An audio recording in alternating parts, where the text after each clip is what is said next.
नमस्कार, मैं ज्योति श्रीवास्तव। आप देख रहे हैं सी न्यूज भारत। वक्त हो चुका है न्यूज बुलेटिन का, जिसमें बात करेंगे रायबरेली की, जहां कच्ची दीवार ढहने से युवक की मौत हो गई।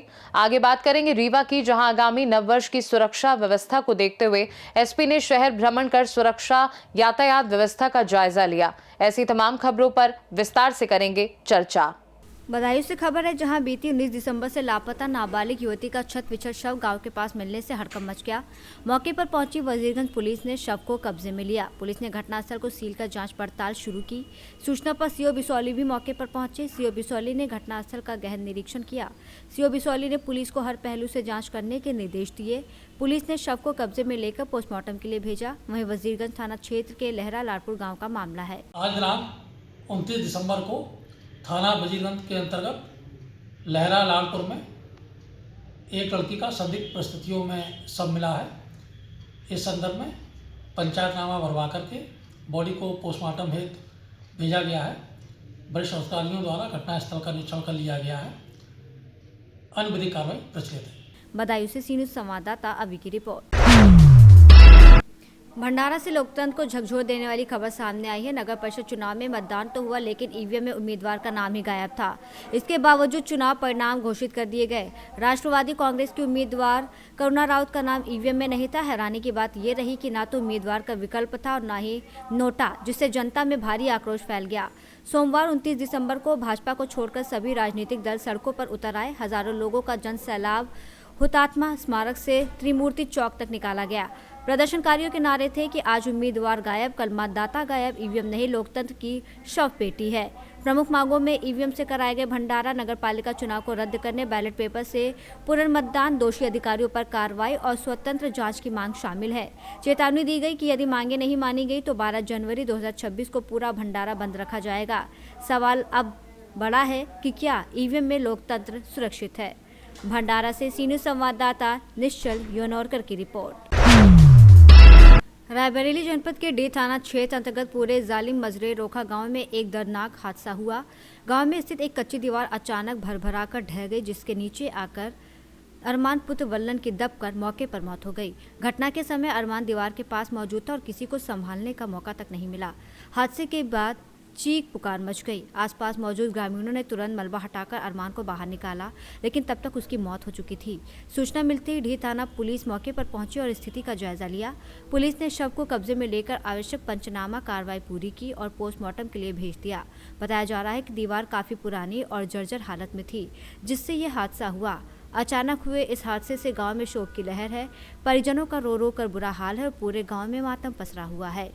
रायबरेली से सी न्यूज संवाददाता शिवानी अग्रहरी की रिपोर्ट। आगामी नववर्ष के अवसर पर रीवा पुलिस अधीक्षक शहर में स्वयं भ्रमण पर निकले और कानून व्यवस्था, सुरक्षा और यातायात व्यवस्था का विस्तार से निरीक्षण किया।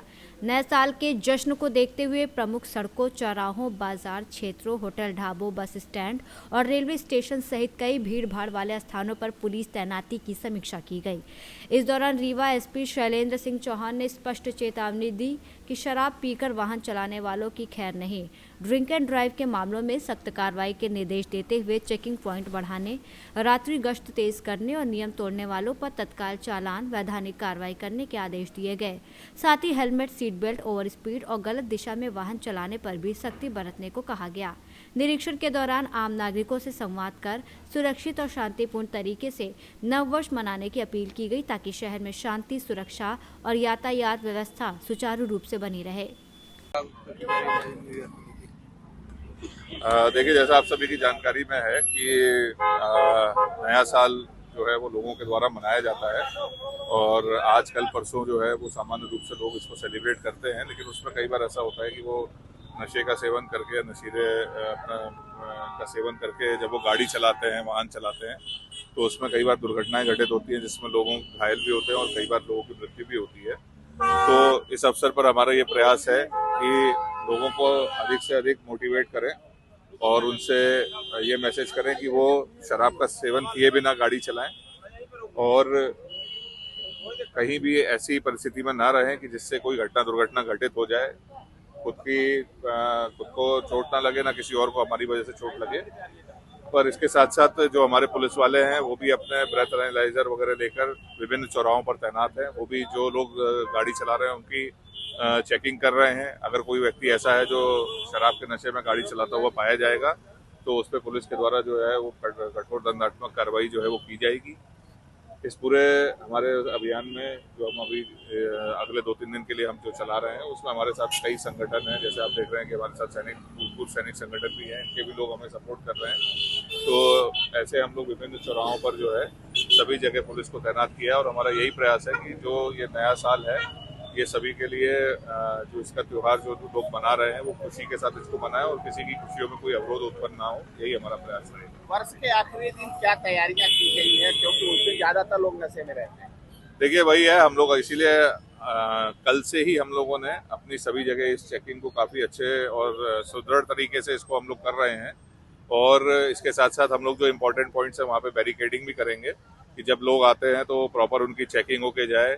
चेकिंग फ्रिस्किंग भी सभी जगह रहेगी। जहाँ पे ऐसी सूचनाएं हैं कि सामान्य रूप से लोगों का जमावड़ा होता है वहाँ पे भी हमारे पुलिस वाले तैनात रहेंगे। और इसके साथ साथ अगर कोई पाया जाता है इस तरह का तो हम लोग पुलिस के द्वारा उसमें कठोर कार्रवाई की जाएगी। डीजे साउंड भी बजाए जाते हैं न्यू ईयर को लेकर, उनके लिए क्या गाइडलाइन? उनके लिए भी क्लियर कट जो नियम है कि जो हमारा कोलाहल अधिनियम होता है जिसमें निर्धारित समय उनका फिक्स है, तो उस समय के बाद कहीं पे भी अगर इस तरह की शिकायत आती है या पाया जाता है कि कुछ हो रहा है तो उसमें हम उनके विरुद्ध कार्रवाई करेंगे। रीवा से सी न्यूज संवाददाता अर्जुन तिवारी की रिपोर्ट। विधान परिषद के विधायक संजय केनेकर के हाथों घाटी परिसर में महाबली हनुमान मंदिर में महाआरती का आयोजन किया गया था। इस अवसर पर हमारे प्रतिनिधि से बात करते हुए विधायक केनेकर ने कहा कि इस आरती को राजनीतिक रूप से ना देखें। ये सनातन हिंदू धर्म को जीवित रखने और हिंदू धर्म की परंपरा होने के कारण हमने इस आरती का आयोजन किया है। रशीद मामू के प्रश्न पर बोलते हुए उन्होंने कहा कि उद्धव बाला साहेब ठाकरे को रशीद मामू जैसे जिहादी के समर्थन पर चुनाव लड़ना पड़ता है। स्वर्गीय बाला साहेब की आत्मा को इससे कितना दुख हुआ होगा। साथ ही उन्होंने आगे कहा कि छत्रपति संभाजीनगर महानगर पालिका में शिंदे सेना के साथ गठबंधन ना होने पर हम अपने बल पर लड़ेंगे। इस आरती का नियोजन शेर खान शिबू ने किया था। इस अवसर पर ये पदाधिकारी मौजूद थे। महानगरपालिकेच्या निवडणुकीची रणधुमाळी सुरू झालेली आहे। आज शनिवार आहे, आपण महाबली हनुमानांची महाआरती केली, काय साकडं घातलं? खर तर महाआरती ही महानगरपालिकेची निवडणूक म्हणून बघून चालवलेली नाहीये। एक मोठा अभियान आहे। देश संस्कृतीला खऱ्या अर्थाने जागण्यासाठी या राष्ट्राच्या धारोहारात या राष्ट्राच्या संस्कृतीला प्रत्येक युवकाला जोडण्यासाठी या महाआरती आहे। माझा देश हा संतांचा आहे, क्रांतिकारकांचा आहे। हा देश छत्रपती शिवाजी महाराजांचा आहे। हा देश छत्रपती संभाजी महाराजांचा आहे। खऱ्या अर्थाने ज्यांनी एक राष्ट्रीय धरोहर दिले त्या संस्कृतीला जपण्यासाठी ही महाआरती आहे। निश्चितच छत्रपती शिवाजी महाराजांच्या आचरणाला लक्षात ठेवून, संतांच्या आचरणाला लक्षात ठेवून, क्रांतिकारकांच्या आचरणाला लक्षात ठेवून या देशाची धरोहर टिकवण्यासाठी, या देशाच्या संस्कृतीला उजागर करण्यासाठी आम्ही हे महाआरती घेतोय। निश्चितपणे देशातला एक युवक या संस्कृतीशी जोडला पाहिजे। देश जर उभा करायचा असेल तर या देशाची धरोहर, राष्ट्रीय धरोहर, संस्कृती हिला अंगीकारलं गेलं पाहिजे, तरच हा देश उभा राहील, हा समाज उभा राहील आणि जो कार्यकर्ता हे अंगीकारतो त्याचं घर उभं राहील। आणि त्याच्यामुळे मुळातच ही संकल्पना आहे। आपण भाजपचे आमदार आहात, महायुतीची अजून नुसती बोलणी चालू आहे, महायुती होईल का, काय वाटतं? खरं तर महायुती करण्याची पूर्णपणे भूमिका भारतीय जनता पार्टीने अंगीकारलेली आहे। परंतु ज्या पद्धतीने ही महायुती आम्ही करण्याचं ठरवलं त्या पद्धतीने जर ही महायुती त्या वाटचालीनं नाही चालली तर कितपत यश मिळेल हे मला सांगता येणार नाही। पण निश्चितपणे हिंदू मतांमध्ये विभागणी होऊ नये, गैर जिहाद्यांनी याचा फायदा उठवू नये, राष्ट्रविरोधकांनी याचा फायदा उठवू नये, संस्कृतीला लाथाळणाऱ्यांनी याचा फायदा उठवू नये, म्हणून ही युती करणं चालू आहे। खर तर जिकडं तिकडं या महाराष्ट्राचे कॅप्टन देवेंद्रजी फडणवीस आणि पीच कमळ या पीचवर कोणीही चौके छक्के मारू शकतात.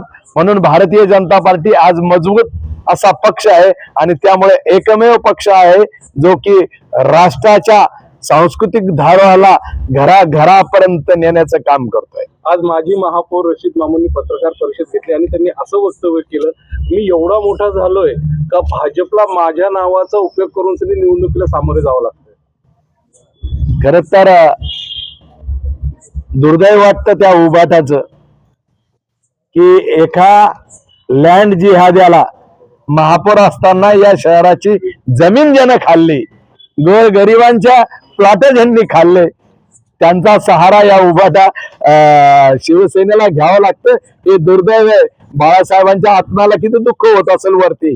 त्यांनी पाहिलं की या रशीद मामू सारख्या चोर माणसाला पक्षात घ्यावं लागलं.